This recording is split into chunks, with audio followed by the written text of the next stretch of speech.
Thank you very much. We've got time now for about, we've got a good 5 minutes for any questions. Yeah, one. Christian Schaffmeister from Temple University. Glucose is a horribly complicated thing to try and oxidize. It takes many enzymes to do that, and mitochondria and stuff.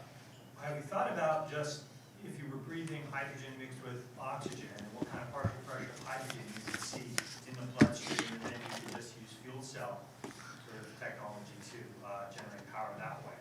So I haven't thought about that. It certainly is an interesting suggestion. In fact, the glucose is around. So there would be a trade-off between how much you want to modify what people are breathing or have available to them versus the complexity of designing what goes on inside these devices. Yeah, thank you for the suggestion. Blumberg from Philadelphia. We've several speakers have talked about other constituents of the blood that would be encountered by these nano robots. What about things like viruses, for example, or or parasites, malaria parasites? And now, mind you, I think this is a concern that's some years in the future. But has there been any modeling or consideration of those?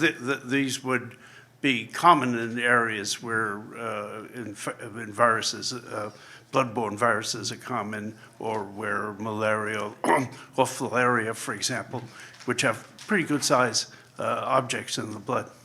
So that's an excellent question. There's been no modeling work at all on that. Even in the simpler case of what I mentioned in terms of just what about white blood cells passing by, there hasn't been any modeling on that with respect to these robots. But yeah, certainly many things to look at. Oh, thank you. There was so much information there, and I think I blinked. But was this modeling based on complete oxidation of the glucose to carbon dioxide in water, or on a fraction of the energy that could be obtained, say, from a single enzymatic reaction in glucose oxidation? So in this case, this model was based on the complete oxidation, but then accounting for a factor of fairly low efficiency on how those how much of that power would actually be captured by the devices.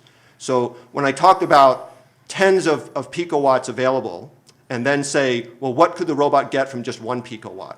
There I was then thinking that there's lots of efficiency issues, and you might not be able to actually harness all the power that's available there. So that in one sense, it's looking at what is the potential, and then cutting it by a factor, say, of 10 to say what you might actually have available. Thanks. Yeah. Great. Thank you very much, Thank you. Dr. Hogg.